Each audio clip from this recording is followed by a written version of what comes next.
Hi, everyone. My name is Monica Kretschmer, and I'm the founder and CEO of the Universal Women's Network, Woman of Inspiration Awards, and the Woman of Inspiration podcast. It is my pleasure to be interviewing the women who are making an impact locally, nationally, and globally. Today, I have a very special guest, Dana Leveson, who is a former CTV news anchor, weather anchor, news reporter. You did it all. You've done it all for 20 years. I have to say that in the green room, I was saying I got a little bit nervous because now I'm, interviewing you for my podcast, and you've just got this wealth of experience in the media industry. So we said that we're just going to have a conversation. So yes, we're just going to chat. And I thought, what better place to start was by actually saying how we met.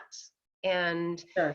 I look at where we are right now. I have to, acknowledge that we are on a Sunday, and this is March 29th, 2020, March 11th, 2020. Just a couple weeks ago, the World Health Organization declared it a global pandemic. And so everything's changed. Historical moment, and it's bringing people together around the globe. We're experiencing something very strong and powerful.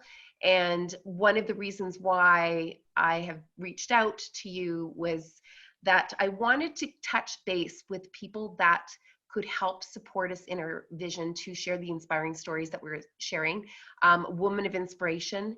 And so I was really blessed that you said, hey, I'd love to hear about your awards program. I'd love to hear more. And so for those that are watching, it was that outreach to the community, and your kind, generous soul that you are, you're like, let's have a chat. And so we got on the phone right away and had this amazing connection, and realized there's lots of really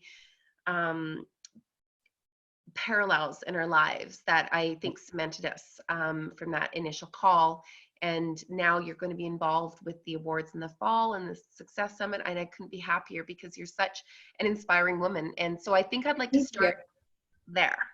Okay. Start with your story, because right now we need inspiring stories. I want people to know that wherever you are and whatever you're doing, it is not going to last forever. So Dana, right. Thank you so much for joining us. And I know that you've just started sharing your story recently. And so I'd love you to jump in and start wherever you feel comfortable starting. I love that you just said that it's not forever, because that was my mantra for years. I would say to myself over and over and over again, this is now and not forever. And even though I said that to myself for years, in the back of this mantra in the back of my head, really, it was like this voice that would say that to me, Dana, it's just for now, it's not forever. And then I started to say that out loud to my children and to my, then it was significant other, still my significant other, but now my husband. And I just kept saying that to myself. And that is something that I really feel is very powerful for the now, for people, what people are going through right now, personally and collectively, that we have to have a really deeper understanding that this is not forever.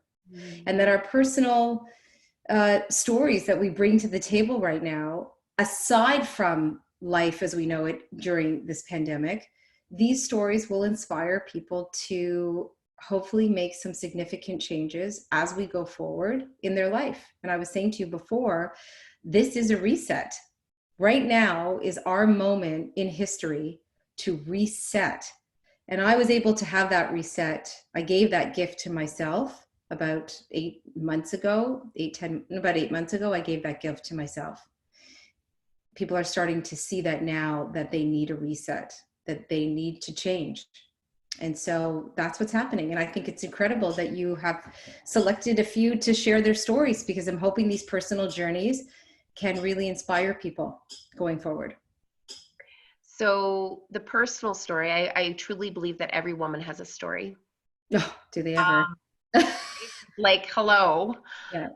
All we need is to sit down and have a conversation, a phone call, and peel back the layers of the onion. And we realize how similar we are Mhm. together. Mhm. But your story certainly spoke to me. Mhm. And it was, you'd overcome. Well, I'll let you start with where you want to start about your story. You said that you've just recently started talking about it publicly. So Mhm. I think I'll just let you dive in. Which part? Which part of the story were you talking about? My professional or my personal or both? Personal. I'd Right. like to start with your personal because I think it's sort of, you've got two pieces of the puzzle here, right? And I think that they're both relatable and significant parts. 100%. I've always said that you could try to keep your personal uh, aside from what you are doing in work, right? Your private life is your private life, but it always bleeds into, and you have a choice if you're going to let it bleed or you're going to let it fill you up and help you get through your day or your nights, depending on if you're a shift worker like I was. And really make good with what is happening in your life. For me, it was very much about not being a victim, not ever saying I am a victim or I was a victim. And it was about having the wisdom to know that I had the power to make changes and significant changes for myself and for my family. But what that did for me was two things. One, it did set me back in my work life, and it forced me to make professional decisions that I would have never made had I not gone through a very significant, very hard divorce, which was 10, 11 years ago now.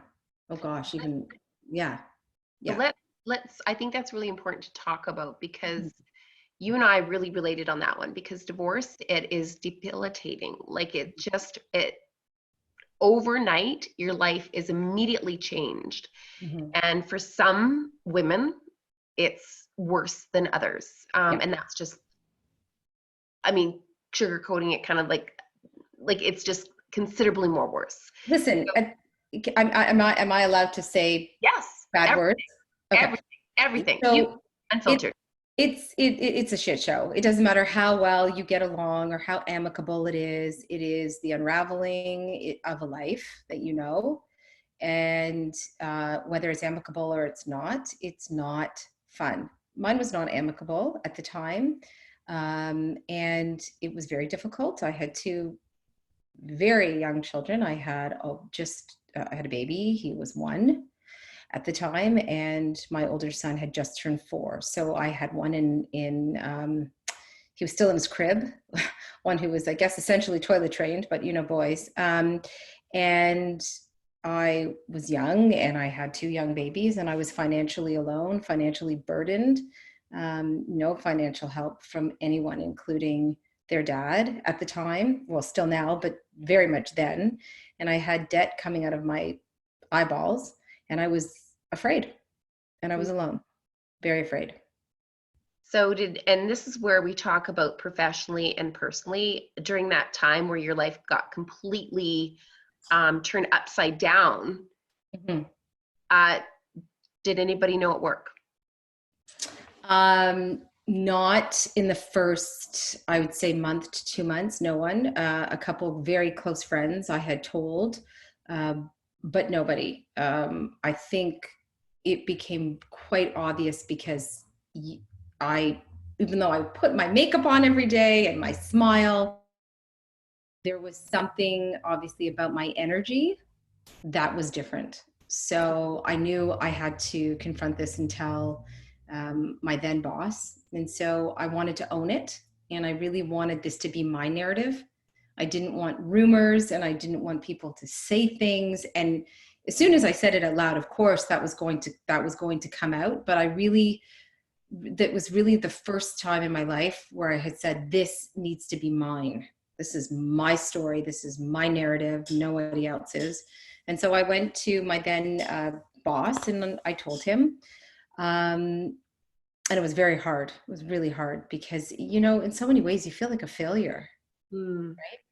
And I didn't feel like a failure, but I knew I was being judged that way. And I thought, I need to, in some way, be that woman, be that person that doesn't look like a victim, that doesn't look like a failure, And if people ever dared say to me that my children came from a broken home, I snapped right back and I would say, no, they come from a home that's been fixed. I fixed my home. Mm. So Very, what's that? that's so powerful. I Yeah. So, love the reframing of your words. yeah, I just wanted it to be the narrative. I just didn't want it to be like it's a broken home and these poor little boys and their mother's a single mother and she doesn't have any money and she's working for, I was like, no, it's not going to happen. So I started in that mindset. That's how I woke up and went to sleep every day. The shit show continued constantly. There was a battle every single day.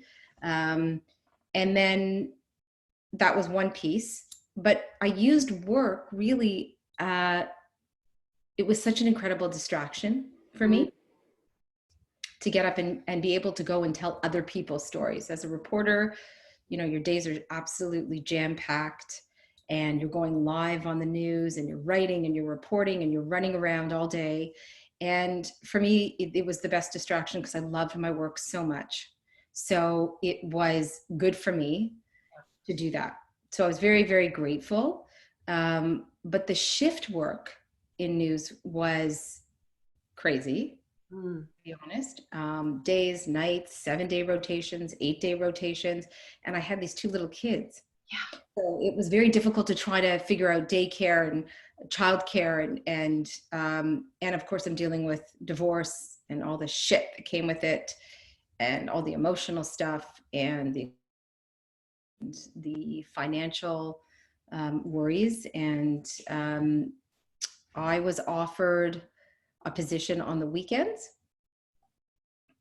And then I was told that I was going to be taking this position on the weekends, which was the weather anchor on Saturday and Sunday evenings. And I didn't really think that this was a good career move for me. I didn't see that in the trajectory of making my way sort of up in the news world. And I'd worked very hard for close to 10 years, sort of really being a soldier in the trenches, telling incredible stories. And I didn't really want to do it, but I thought, somebody out there has a different idea for me, so I'm going to take this job, this position. There was a financial incentive to do it, and it gave me some semblance around when I was working. So I knew I'd be working Saturday and Sunday evenings till midnight, and Monday, Tuesday, Wednesday, I'd be working a day shift. And there was sometimes I had to work Thursdays and Fridays if it was a stat holiday or I had to fill in for somebody. But generally that was my shift. So it was easier with the kids. It was that the pay grade was different.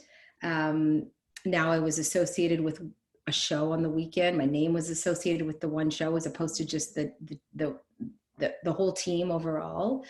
And things started to change for me, I guess professionally. But I let it go because I didn't have the will to fight. Didn't have the will to fight it. I had to just do it. I had to survive, and I wanted to stay in the news, and I wanted to stay in that newsroom. And I still have so much respect for people who work there, but I had so much respect for everybody there. So I thought, okay, I'm a team player. I'm just going to continue to do this. So that's why I took that position. But that was in January 2010. Wow. And as you're telling me this story, what's running through my head is what a beautiful gift to you, because that opportunity you would have never thought about enabled you to have some structure in your home life with your kids. Cause I'm like, I know it's how hard it is. I left when my son was 7 months old. And oh my gosh, like court ordered visitations, right, and court dates, and then still trying to work. And then, oh my God, it was a nightmare. Like literally court dates. Yeah. Court. And the courts actually have no idea that you've got all like life going on. It's only about that date. You be there. Who cares about what you got going on? And so I have so much respect for what you did and how you navigated through, and you had to sacrifice certain things in order to make it work for your family. So you're just so inspiring that, you know, you're sharing that now with others, because you're not the only one that is, we're not the only ones that have gone through that. But if we can actually share those stories of others that are going through that, you know, the sacrifices end up being the most beautiful gifts sometimes. Absolutely. And I think, you know, there's something to be said about sharing it when the time is right. Mm-hmm. So while I was there and while I was going through it, no, I didn't want, especially for viewers, I had a persona. It was my job, and I had a role to play and a job to do. And this was not part of it. So if somebody needed help, if there were other women that needed to talk, because people would see me going through what I'm going through, but still performing and presenting and doing my job, they would come up to me privately and say, "May I speak to you? Do you have a moment?" Mm-hmm. And that grew and grew. And I will tell you that I could say this, obviously I'm not saying who it is, but there were several women over the years that would ask me for advice and help and say, "How do you do this every day? How do you come to work every day and do what you do and go through this? Because I'm going through this and sometimes I can't even get out of bed. I can't deal with," so I really feel like it wasn't the right time to talk. Mm. Now it is. Now people are starting to understand. And the second part of the narrative now is, why did you leave? Right? Why did you leave CTV? Why did you decide now is the time to make this major change in your life? And so what was the turning point? What was that decision for you? You know what, I've had so many gifts over the last few years, so much to be grateful for. And I really felt this was sort of like it. I compare leaving a 20-year job is very much like divorce, right? It's not like you wake up in the morning and you say, "Oh, by the way, I'm quitting." There's preparation. There's a sort of this emotional Olympic, right? You're training for it, right? It's that conversation. It's going into your boss's office and breaking up with everyone. You're breaking up with your work family. It's very emotional. It's very hard. But I realized, I would say a few years ago, that this was my fate there. That even with the turn of two different management, so there's two different management teams had come into play since I was put into that position, I realized they weren't making a change for me. And the last management change, I had said, "Look, like, this was not part of the plan. I'm being completely transparent here, and I want back in, right? I want to be doing more. I need to be utilized. I'm grateful for the gift of this position when I got it. Even though I didn't want it, I really saw all the good in it and tried to make it work. But a decade later, I need to make a change. This is not where I want to be." And they wouldn't. They just wouldn't.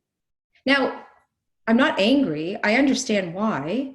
I was good at what I did, right? I was good at it. And there are so many talented people in that building. It's like, you're not in that building unless you're talented. I mean, they are beyond. The talent is like, that is it, right? And so I realized that everybody has their place, and that was my place. So I had hit my professional ceiling, and by no fault of anybody there, that's where I was, because I know I should have made this move years ago. I didn't have it in me. I didn't have the fight in me. I had to fight other things, which we talked about, which was keeping my family whole, which is moving in another direction, was getting through divorce. And I really became complacent, because in this positive light. Mm. I had all this gratitude. Mm. And gratitude really, there was this overlay of gratitude somehow morphed into complacency. Mm. And I became very complacent. And a lot of times I would say, well, this is just my life. This is where I'm supposed to be. But it was that voice in the back of my head. This is just for now, not forever. As we talked about before, you're like, just right now, where we're experiencing, you said that is what I was going through my head, that Mm-hmm. this is Mm-hmm. not forever. It's not forever. And I finally said, I had my sort of my last conversation with management in last spring. And I needed to financially plan, and I needed to emotionally plan. But I'll tell you, nothing emotionally prepares you leaving a position after 20 years. And a high profile position, nothing ever prepares you for that. It's very hard. It's hard. It's wonderful, but it's very hard too. Very hard. So your kids, how, I can only imagine. I mean, your eldest is 15. Yeah. We were talking about you going on a run this morning with your eldest son, like to have that one-on-one time, Mm-hmm. where you can connect, which is so uber special, right? Mm-hmm. So knowing how much, when you're rebuilding your life, there's sacrifices for sure. And we try and be as present as we possibly can. But with the distractions of work, the distractions of divorce, and then, we're not even talking about your time. You didn't even have any time to really focus on you. You're worried about your family, you're worried about work, you're worried about your divorce. And now that you've got the divorce done, you've got it is done, right? Oh, yeah. Yeah, that's right. I mean, you're married now and happy, and we can talk about Mr. Wonderful. But, now was that a big decision too, is just now to be able to enjoy your kids? Yes, I want to say yes wholeheartedly, but no. I'm being honest. It was really career motivated. Like, I'm being totally honest. I really felt, I've always felt very present for my children. I had mother guilt. Of course I had mother guilt because I was working evenings on the weekend till midnight. And as they got older, it was not great for them. But my decision to make the change really, so many people have said, oh, you did this for your kids, or you did this for your families. No, I did this for me. I did this for me. I need more in my life. I need to hit that next level in my career. And I really felt like it was now. It needed to happen now. So out of that, yes, I am super present for my children because I'm around more. I'm around on the weekend. That was like a huge thing for my kids. They're like, Mom is here. What is Mom doing here on Saturday night? Can you imagine? They don't have any recollection of me being around on the weekends. Since they were very little, they had no idea that. So, and to be home on a Sunday night and to have a family dinner on a Sunday night was like, what? Mom's cooking dinner? Like, they don't know from that. So that has been incredible. But I don't want anyone to have this like false idea of me that I did this for my kids. I didn't. I did it for me.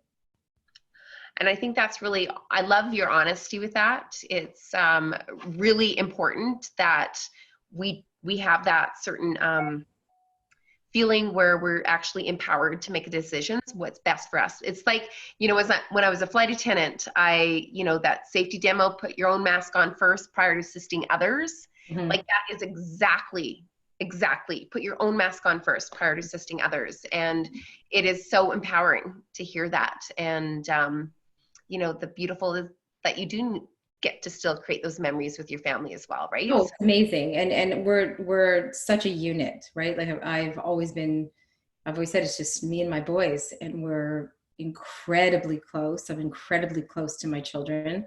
I grew up with 2 older sisters, so being a single mother with 2 little boys was like living on a different planet for me.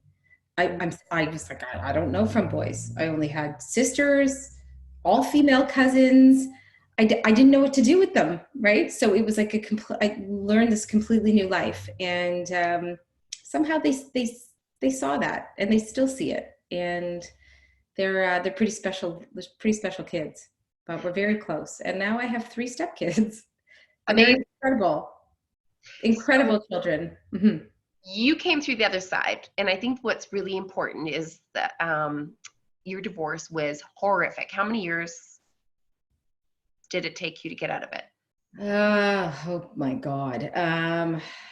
2008, 4 or 5.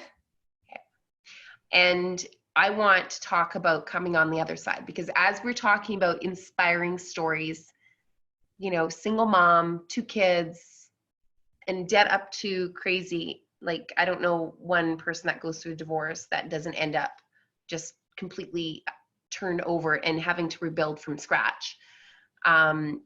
You know, I just want to inspire some hope, because I think the stories of, you know, where you are now and in your life, you're just like, I have a great life right now. I just want people to be able to see and to hear from women like yourself that have gone through so much hardship and adversity. And now it's just like, that's only empowered you to be stronger. Yes, 100%. 100. I feel like this time in my life right now is, I have to say, it's scary. Obviously now it's even scarier being unemployed. And now the rest, not the rest of the world, but so many people are going to be out of work.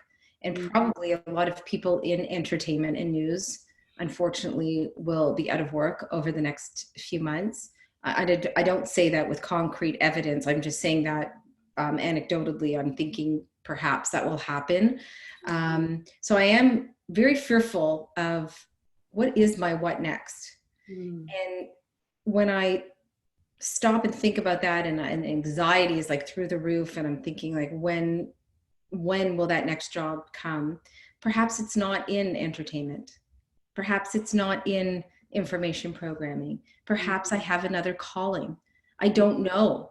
But where my strength comes from right now is just really just that, is that if I got through that part of my life, I can get through this.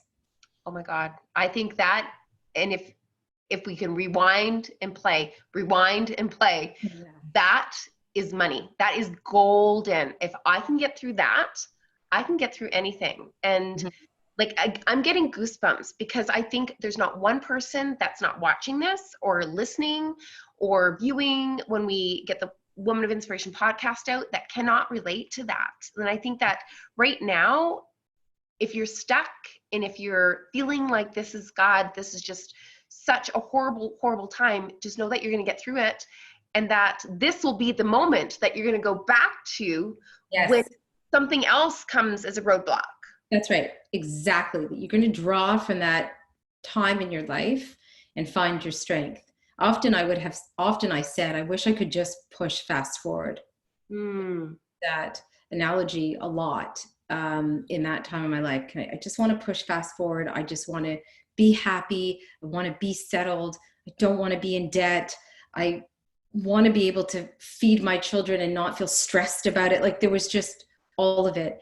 And the idea that nobody knew what I was going through. I mean, like, nobody knew that angle of it. Not even really I would say a couple of my closest friends, but not even my family. I had so much pride. I was such a proud human. And because I was on television and an on-air personality, and I had this persona, I just didn't want anyone to know anything. So I would go to sleep at night and I would say to myself, if I could just push that fast forward button, just get me there, And here I am. And you are fast forward, and you're fast runner. You know, I was really impressed with myself today running after all these years. I was like, wow, I can do this. This is amazing. Yeah. Of course. Quite. Oh my God. I think that's so liberating. And after 5 years, because I'm like, I can relate. Yeah. I'm a big walker. I love walking. As I was saying before, it's brought me to a fitness level where I'm very comfortable with the way I look, and running didn't do that for me. Running, I just used to run for stress. But walking, believe it or not, there's a zen in walking, and I like what it's done to my body. So what does it change? Because I always thought you have to like burn the calories, do the run. No, I'm here to tell you, no, absolutely not. I mean, cardio is really important. Some people, spin or they bike or they do HIIT classes or whatever classes they like, or they run. But for me, no, it slimmed. I felt very slim from walking. It lifted the things that needed to be lifted up and things slimmed down. But I don't want to be like a fraud here. I work out. I work out with weights and I work out hard to also keep that going as well. But that's also part of health and stress and wellness and that as well. Mm-hmm. Okay, so we're on this subject right now where everybody's at stay at home. So those that are watching, what is that little routine that you got going on at home? Like, what do you do? What do you do? Share. You saw that, huh? Yeah. Yeah, I want to know. Mm-hmm. Well, I walk. So that's first and foremost. So fresh air, obviously abiding by the physical and social distancing. You want to keep away from people. If you're quarantined, don't go walking. You can get fresh air in your backyard. You can still do a little mini workout outside, but in your backyard. But if you can walk, stay on the other side of the road, or if you're on a trail, right, of course, you just want to get that out there. So I walk, and I do weights a couple times a week, and a lot of core exercises. And I always say to people, I'm mini, but I'm mighty. And I'm lifting up to 30 pounds now. And it really makes me feel strong. And I always say to people, start slow, like low and slow wins the race. So really low and really slow. And now that you're home, maybe think about the week coming up. So Monday to Friday, make yourself a schedule and say, Monday, I'd like to do and a couple weights, like make a schedule for yourself. Just way people think about what are they doing for dinner for the next 5 days. Think about what is your workout recipe for the next 5 days. And I will tell you that fitness has got me through everything in my life. Everything keeps me sane, and it makes me feel good. It helps me sleep and all the rest of it. And there has never been more of an important time in our planet where people think about self-care. You got to take care of yourself, and you take care of your family. You don't take care of yourself, you're not taking care of anybody. It's true, right? It's true. And so I'm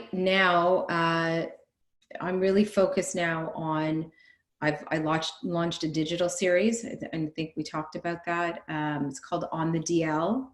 And you can find it on my Instagram page, and on Facebook and on YouTube. And it's about having conscious conversations that resonate in people's consciousness. So these are conversations that you're not going to see on the news, that you're not going to see on shows.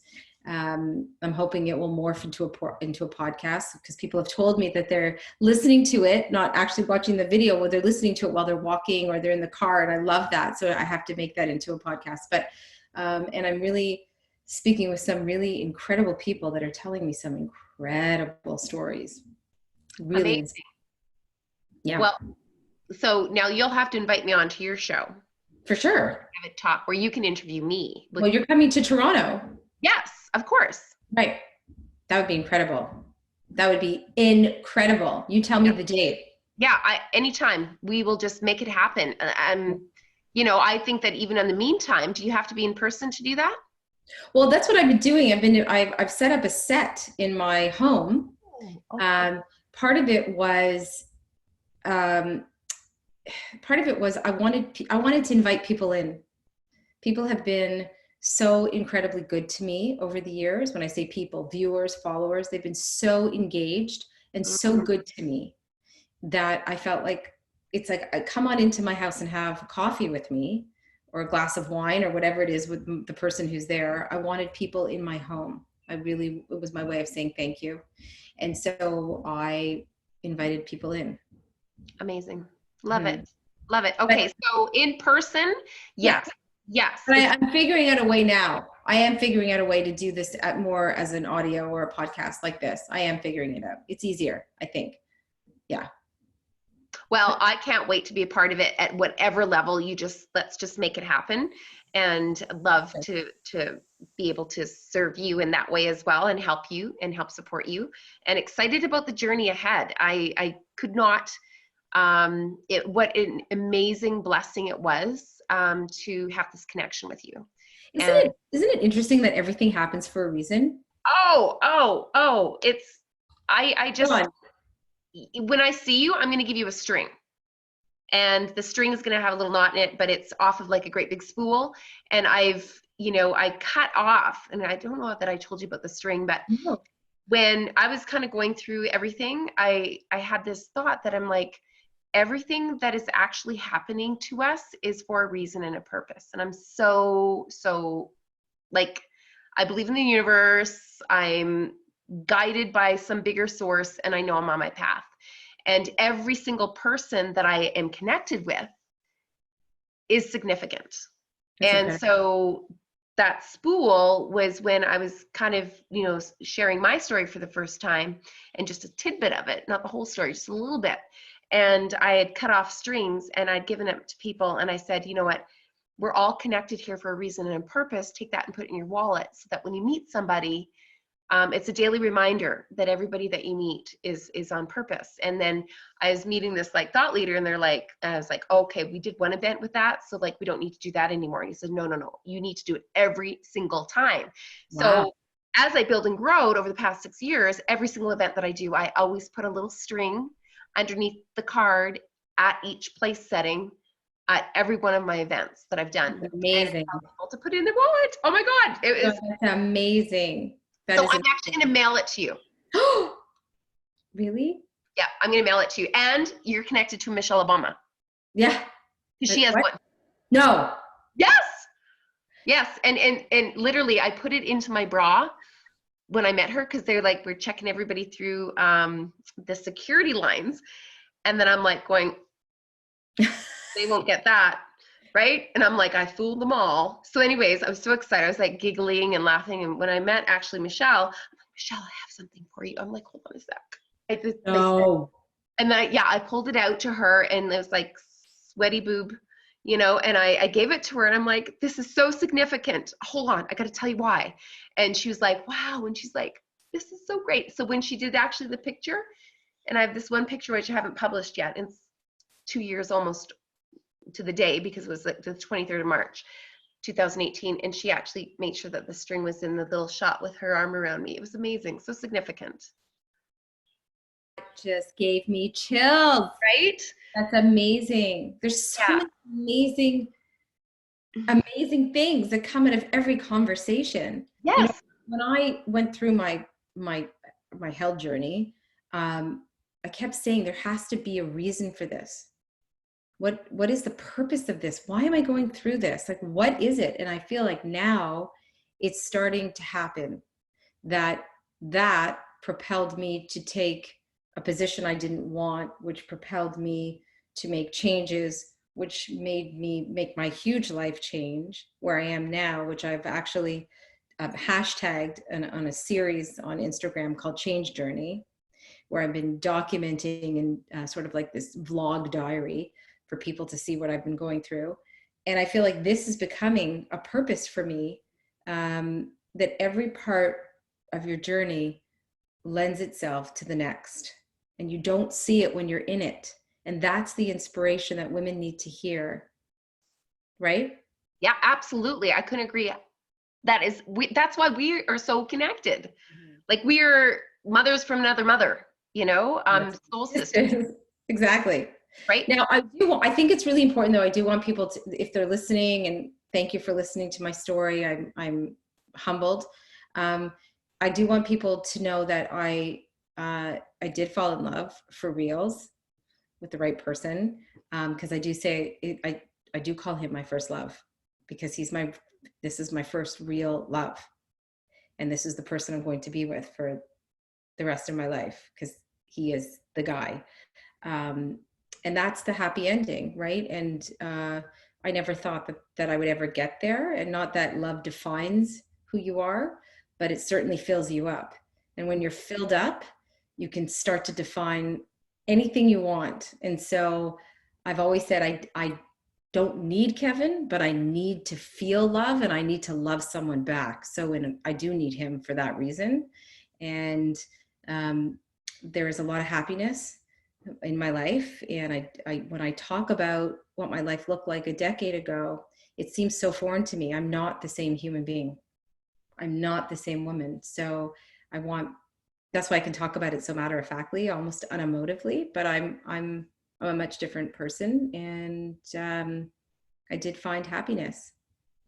I just want to put some. I love the fact that, so every woman has her story, but your story does not define you. It empowers you, is what I always say. Right. And that's so true. It really empowers you to be the best version of yourself. And I was going to ask you to share a little bit about Kevin, because he's definitely a support her, which is the men that are champions for women. And, you know, he's your ally.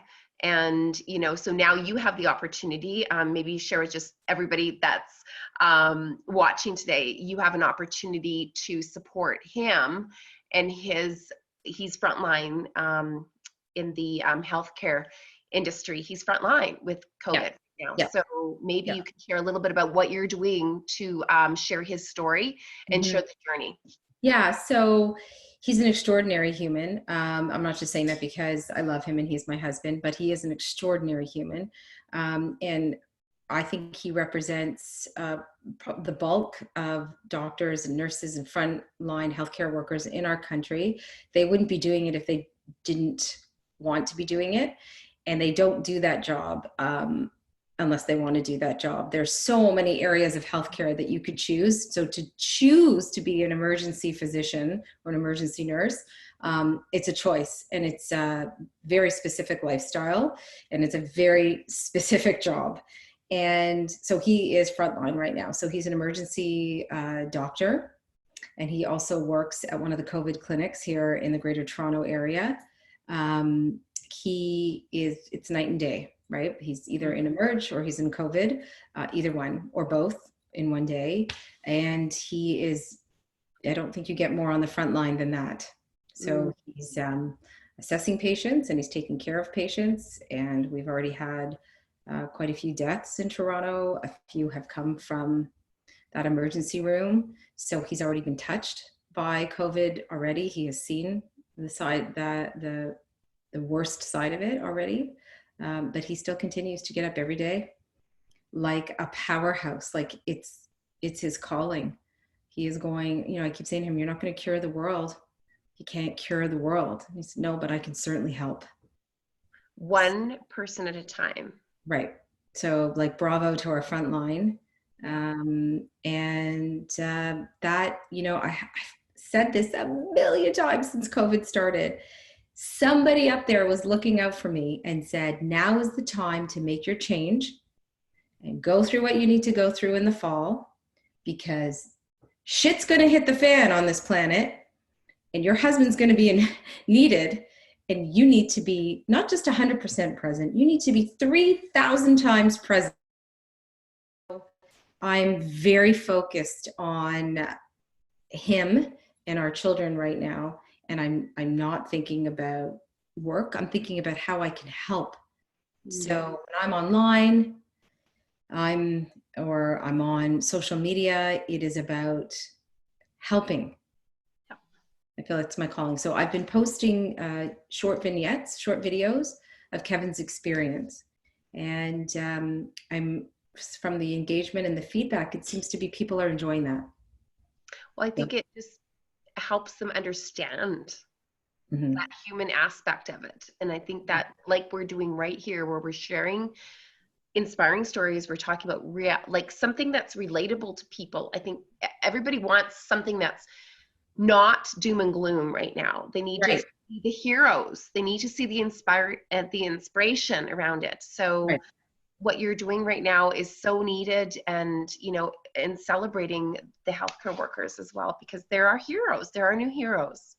Yeah, they are unsung, but people are singing for Yeah. them all over the world, literally singing for them.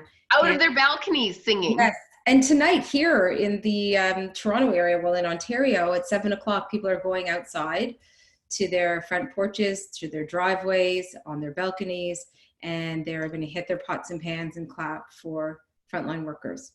Amazing. Beautiful, Amazing. beautiful shit. I'm getting goosebumps. I know. I'm like, I think we should be doing that in Calgary. They probably are.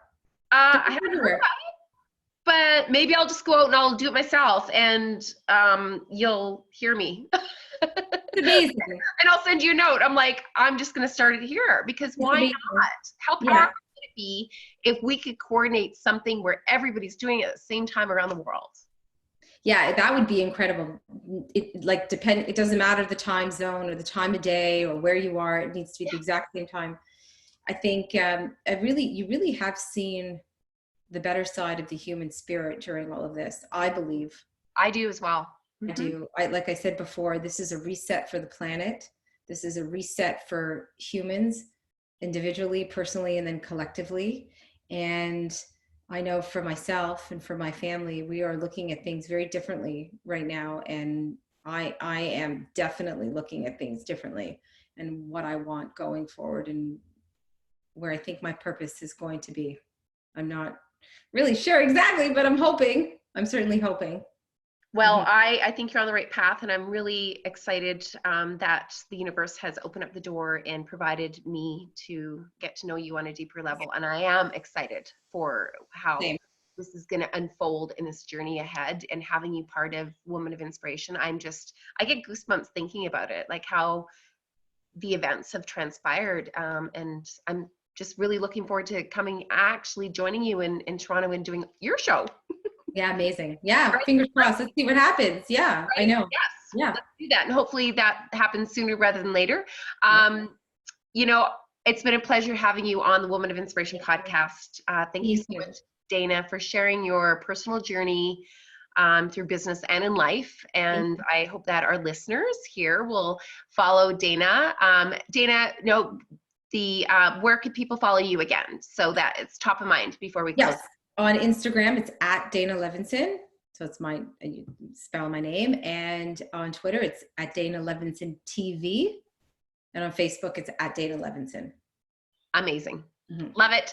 And I'll link you all up. But thank you so much to our Facebook people that are joining live, and to those that are listening and viewing.